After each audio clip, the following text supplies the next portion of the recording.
traveling has really opened my eyes to the greater good that is out there. There's more to this world than just the United States or just our small little hometown.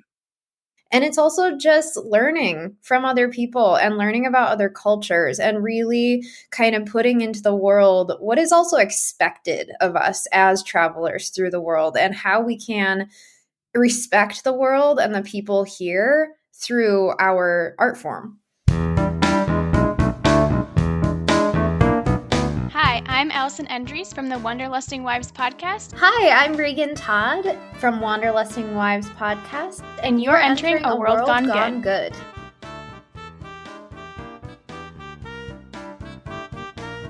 Well, hello, my name is Steve, and you've entered the place where we shine the light and or find the light in the darkness to prove week after week after week there is still good out there and lots of it. This is World Gone Good. Make some good happen yourself by sharing our show with your friends. And as long as you're doing that, how about subscribing, rating, and reviewing us? Let's bring more of your friends and my friends and all our friends into this good circle of ours. Yes? I say yes. And as always, for all of you who have shared, subscribed, rated, and reviewed us, as always we say, and to those of you who will in a few minutes because I just asked you to, we always say, thank you. Okay, definition time. The word wanderlust. The meaning, a strong desire to travel. Do you wanderlust? Wait, am I using that right? Am I doing that right? Do you have wanderlust? I think it works either way. I know I do. I got a whole list of places I want to go, from island hopping in Greece to getting a camper and driving through every single state in our nation. I am a wanderluster, and so are my two guests with me today.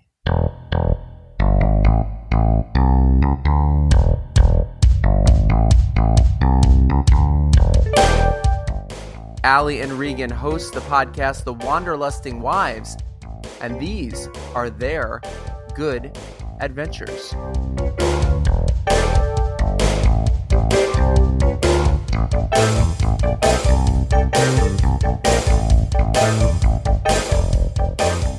The ladies who travel or lust about travel have joined us here today, people.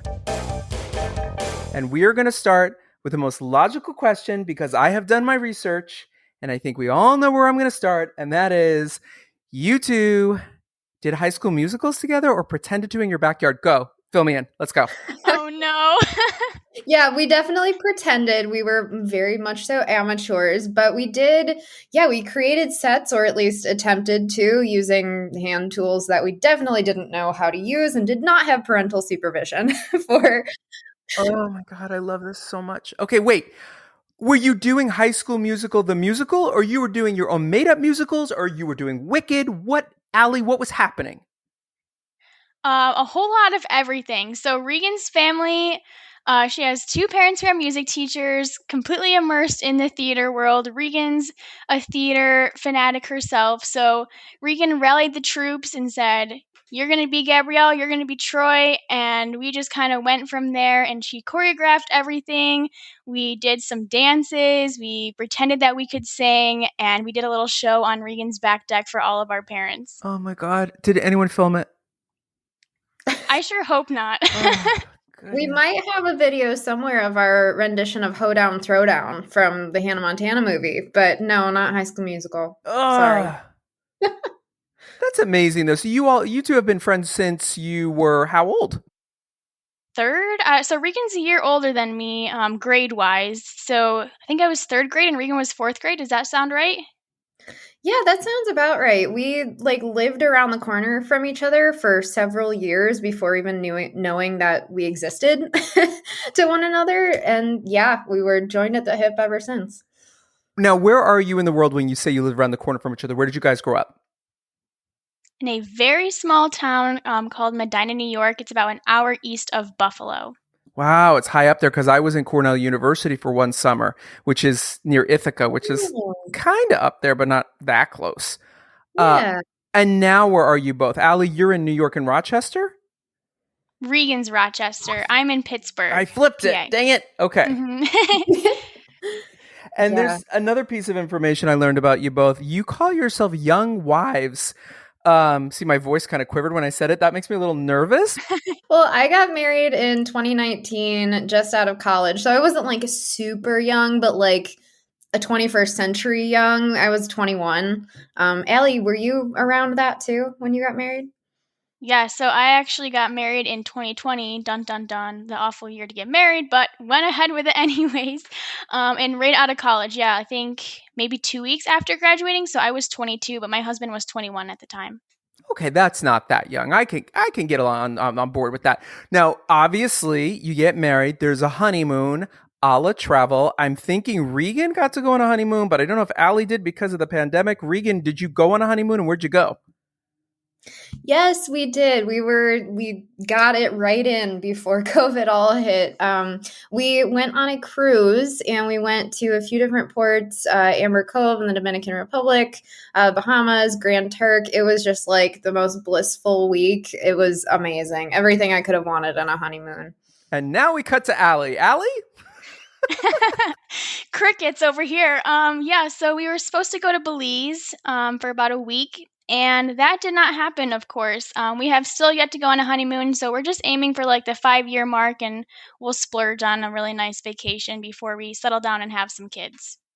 So I was supposed to go for my 50th to, I'm a little older than you, 2 years older than you. No, I'm a little older. So I was supposed to go for my 50th to Greece and Italy, back to Italy. I had been there 15 days prior. Ooh. And a couple of years ago, I was supposed to go to London. And of course, the pandemic knocked that all out.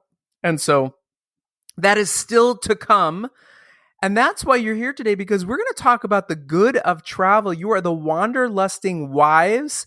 You have a podcast where you, now this I want to clarify, you wanderlust, meaning you've gone to these places or you are wandering and lusting over going these places. Which is it? I would say a little bit of both.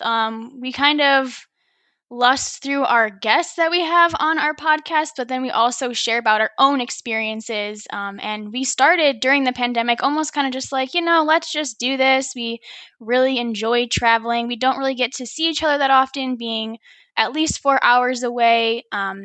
And we still wanted to be able to connect with each other, but also connect with others and share all of our travel experiences. So we like to share our experiences with other people and hopefully inspire them and have them gain a wanderlust from our own experiences. We've had so many people on our podcast that talk about places that we haven't been, and it kind of fills this travel sized hole in my heart that's been there through the pandemic and everything. So it's kind of twofold. Yeah, exactly what Allie said. It's filling that for us and us being able to geek out about travel on a platform that other people can benefit from as well. And it's also just learning from other people and learning about other cultures and really kind of putting into the world what is also expected of us as travelers through the world and how we can respect the world and the people here through our art form. Yeah, I was going to ask you that because I have always found, when I go away and I leave my environment, wherever it is, whether it's another city here in the United States, whether it's out of the country, it like totally broadens your horizon, your perspective of the world. So what do you think about that? Do you think that it opens you up to more in yourself when you get back and just a whole different, idea of the world, but also yourself? I would say so. One thing that I reference frequently, and sometimes joking, sometimes not, is that when things start to go awry in our country, we have such an amazing country, and I love the United States, but sometimes there's some dicey stuff going on there, and I'm like, man, if I could just move to Iceland right now.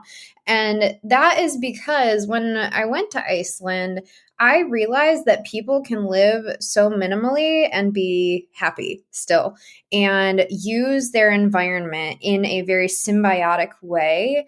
So it really does. It broadens your horizon into new ways of living, looking at what other people prioritize over other things. Like we talk a lot about how people in Europe prioritize rest and relaxation and connecting with one another and build those times into their days.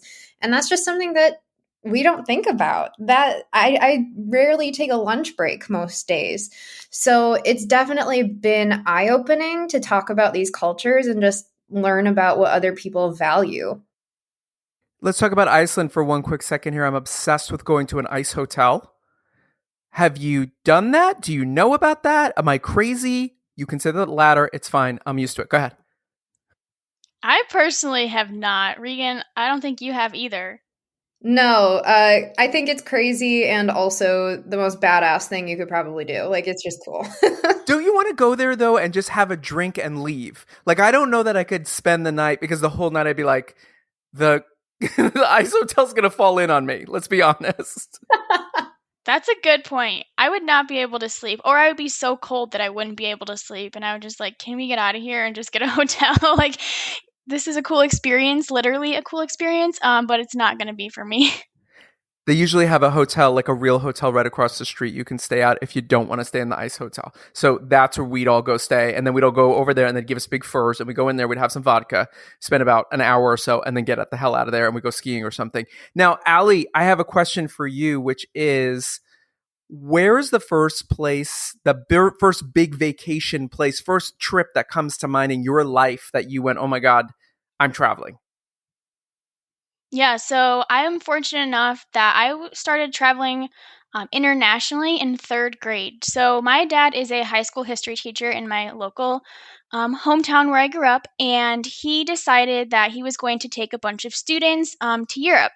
And that was in February, whatever year that was when I was in third grade, a long time ago. And I just really fell in love with travel, different cultures. It has completely changed my life. I have realized that there's more to this world than just our small town of like 6,000 people.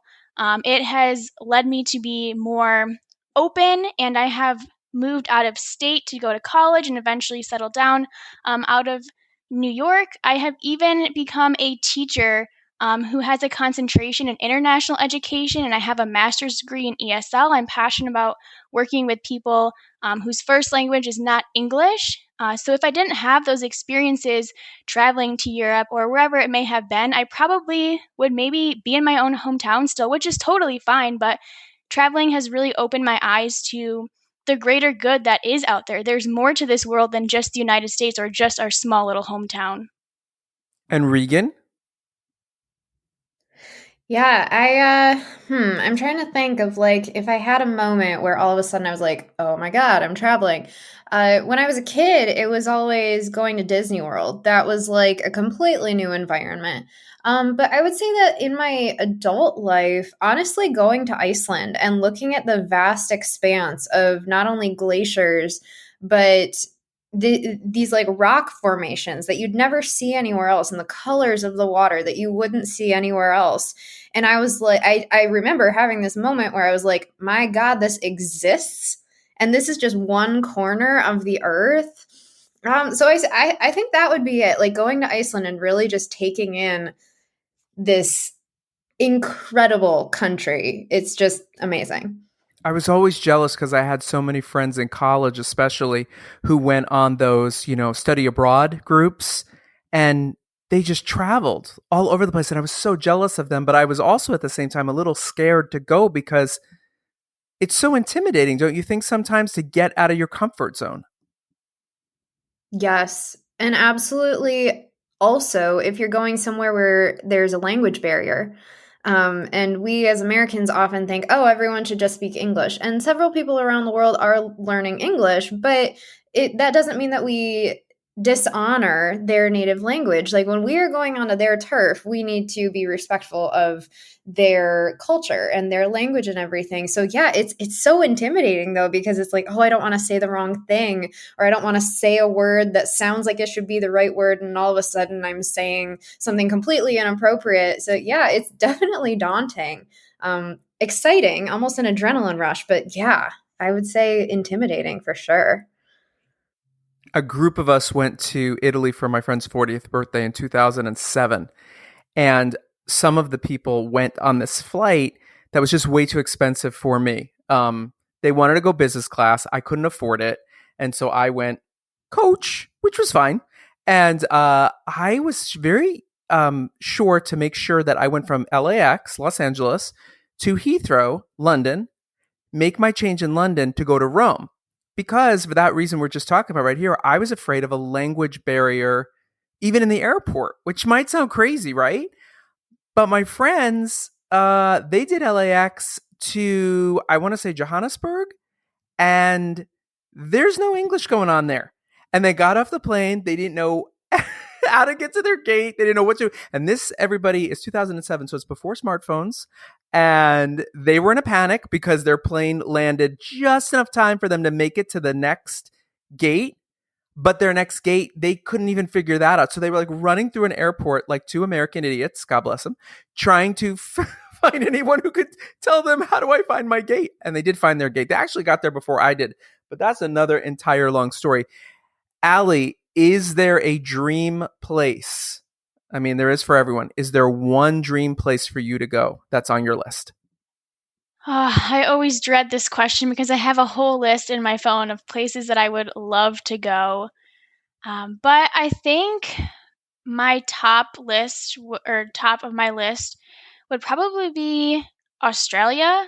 So I haven't really like talked about this much in our episodes, but Australia has always been so intriguing to me. It's just kind of daunting to get there. I don't really want to be on the plane forever because I don't have the money to be sitting in business class. I'll be crammed in the back of the airplane by the bathroom.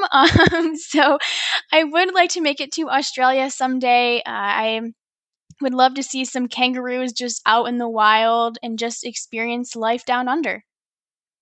I went to Australia for 8 days in 2008 over Thanksgiving. When you're ready to go, call me.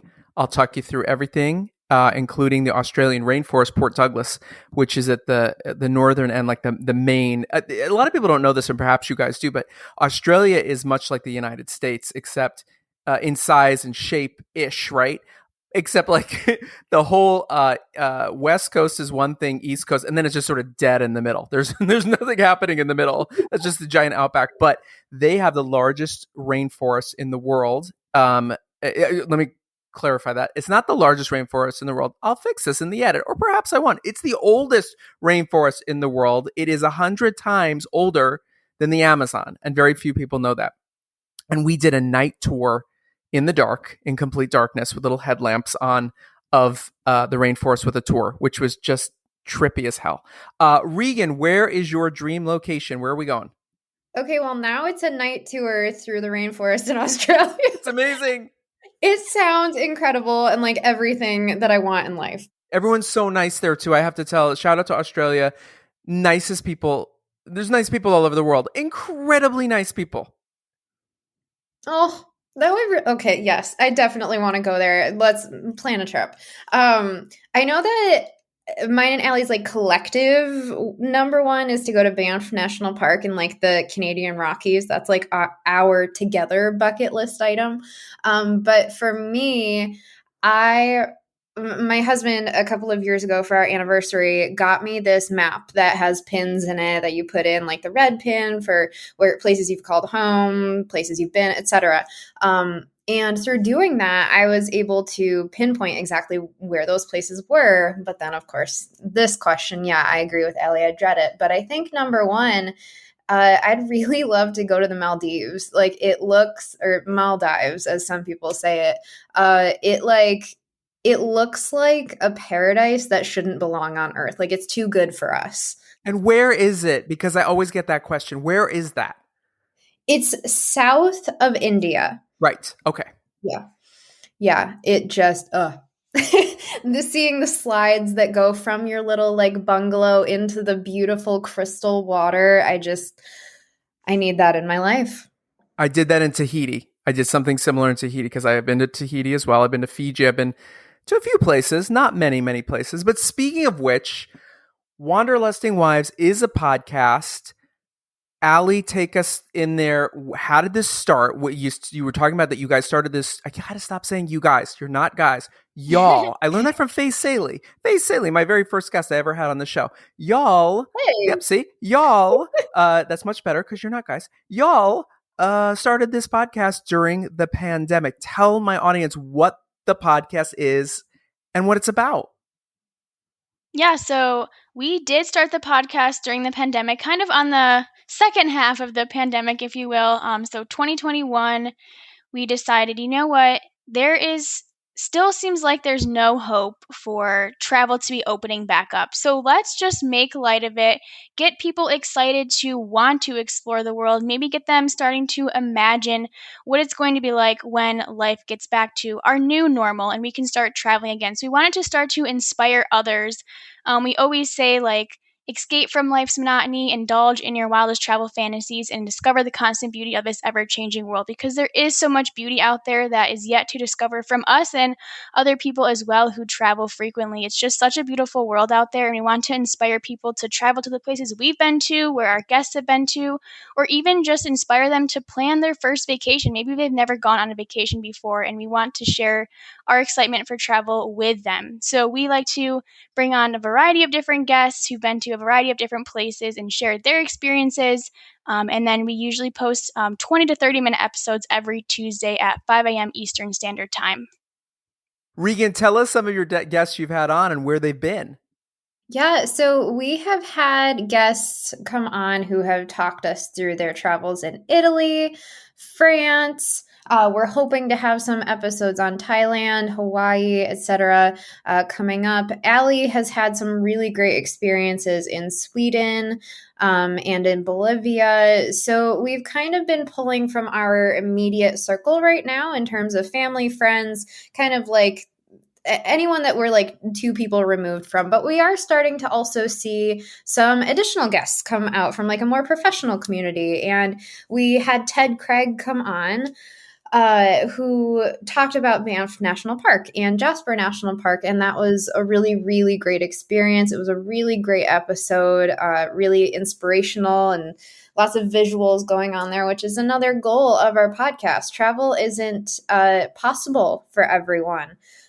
Whether it's schedules, finances, etc. So we really want to not only be the podcast that is providing those tips of where to go, the restaurants to eat in, how to book your flights, etc., but we really want to be an immersive podcast too, so that you can be drinking your cup of coffee in the morning and all of a sudden, you're listening to this really beautiful episode about the Canadian Rockies, and suddenly you're transported to a place that you otherwise might not have the means to go to right in that moment. So we really want to be that podcast that's there for you when you need that travel escape. And I'm going to escape over to your show at some point very soon. I don't know who's going to beat whom to get this up. Whose episode is going to go up first, but I'm going to jump over. Where do people find your podcast, Allie? Where do they find it? Can find us wherever you listen to your podcast. I know that's like a cliche thing to say, but we're Spotify, Apple Podcasts. Recently, we've been put on Newsly. So really, wherever you can listen to your podcast, we will be there. And this episode, most likely, as I'm going to go against what I just said, is going to hit closer to the holidays. So what's a perfect holiday trip to you, Regan? Ooh, so here's the thing about holiday traveling. It can be incredibly expensive. If you have the means, I think going somewhere like Aspen or Breckenridge or Tahoe, up in Vermont, go to Burlington, somewhere where there are skiable mountains, like out in Colorado, anywhere like that. I just think that's magical. Kind of going back to our High School Musical days too, I suppose. The opening of movie one on the ski mountains, but that sounds really magical to me, like a winter wonderland. But for me, I always loved going and renting a house somewhere with my entire family. And for a lot of people, that might sound incredibly chaotic, and you're not wrong. It totally is. But those are the special memories where you're all in a house together. My favorite place to go is Myrtle Beach, do a fireworks show on the beach, just kind of hang out and enjoy each other's company. I think that's the most meaningful vacation, especially around the holidays, is really spending that time together in an intentional way. I went to Vail in Colorado, and I have to tell you, y'all would love to film your opening musical number in the little town that surrounds the mountain, because it is stepping into Beauty and the Beast. It's giant cobblestones and it's ridiculous. It's ridiculous. It's lit up at night, like literally like, let's have a musical and sing. Okay, so that's where you go to do your musical is another option. Allie, where are you going for the holidays? Where's your perfect place? Yes, I know I said that I'm dreaming of Australia, but I'm also dreaming about spending some holidays in Europe. I always see pictures of like the Christmas markets and they seem absolutely magical. So I would love to be able to spend the holidays in Europe with my family, whether that be Denmark or Sweden, somewhere in like the Scandinavian countries that are extra wintry and they're mountainous and extra beautiful. Just sipping some hot chocolate while Christmas music plays and we're all decorating the tree, just spending quality time together and also checking out the Christmas markets. We close the show with 3 questions. Don't ever panic, everyone. You know this week to week. We know the answers. Regan, where do people find you and the show online? Social media, plug away. We are on Instagram. We are on Twitter. Those are our 2 main hubs, and you can connect with us via email as well. And what's the @ for that? Oh gosh, Allie. You want me to jump in? Yes, you set this up. I am the social media person here. So Twitter, you can find us at Wanderlust Wives, and then Instagram, Wanderlusting Wives, and then our email is wanderlustingwives@gmail.com. And all the information is always linked below our episodes. And the show is Wanderlusting Wives. Yes. Okay, just making sure. Just to make sure it was me. Okay, so here's the last 2 questions. I'm going to start with you, Regan. So, Allie, you get a second to think. Regan, don't panic. It can be anything you want to say. Who inspires you?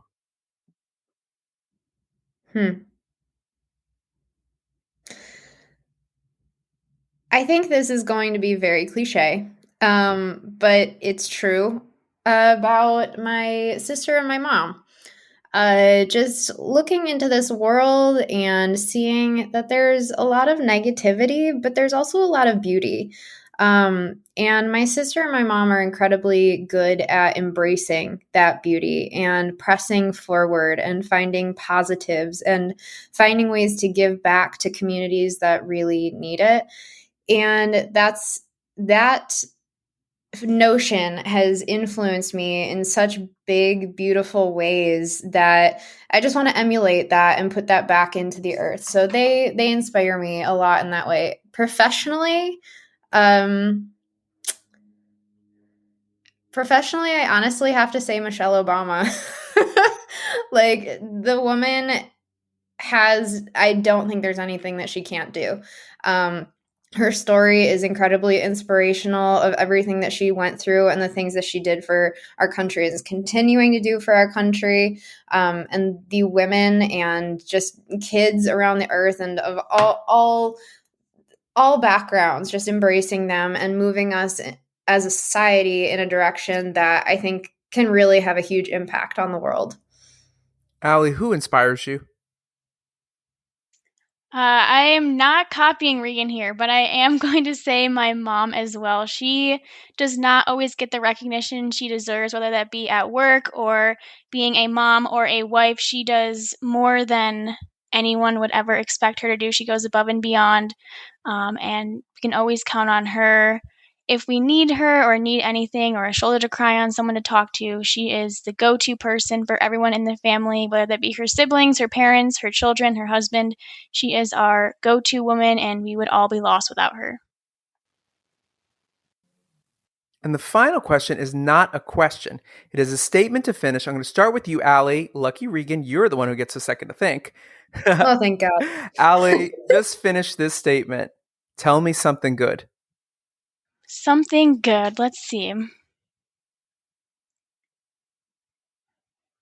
There's so many good things, it's hard to pinpoint one, but something good is just this community and the podcasting world. There are so many good people out there doing great things to bring everyone to a better place, whether you're listening to this podcast, whether you're listening to a travel podcast, a travel or a true crime podcast, whatever kind of genre you're interested in, there's always an outlet and there's always something good that people can offer. And I don't think enough people take the time to appreciate all that this podcast community is doing, just to bring some happiness and shed some light on some dark days for people. Regan, close us out. Tell me something good. Something good is the fact that dogs exist. The fact that dogs exist and that dogs are being allowed into more places, because I really do think they have transformational qualities about them. And that's like really kind of silly and childlike and whimsical, but it's true. The animals and dogs in general in this world, we can learn a lot from them. And I think they're pretty cool and awesome. I couldn't love you two more, because between dogs, Michelle Obama, and Iceland, I think we're new best friends. That's all I'm going to say about that. Love it. And you're going to tell us all about how to go on the night tour in the Australian rainforest. So yeah. And yes, and you can't do it anymore, but we we climbed the Sydney Bridge, which they don't do anymore. But we got to do that. The exterior of the Sydney Bridge on the night that that Australian Idol. I used to work for American Idol. I was working for American Idol at the time. I go to Australia to get the hell away from my job, and I get there the second night we're there, and it's the night that we are going to climb the Sydney Bridge. It is the closing final show of Australian Idol at the Sydney Opera House, and they shot fireworks in the air, and we were on top of the bridge. We were eyeline with the fireworks, and we got to stand there and just watch fireworks explode like right across the water. It was incredible. Oh my God. My jaw is on the floor. That's amazing. That was me telling you something good.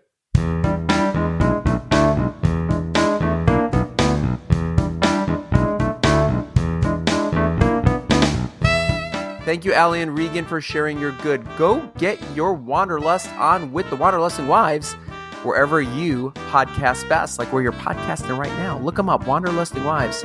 It's a really fun show.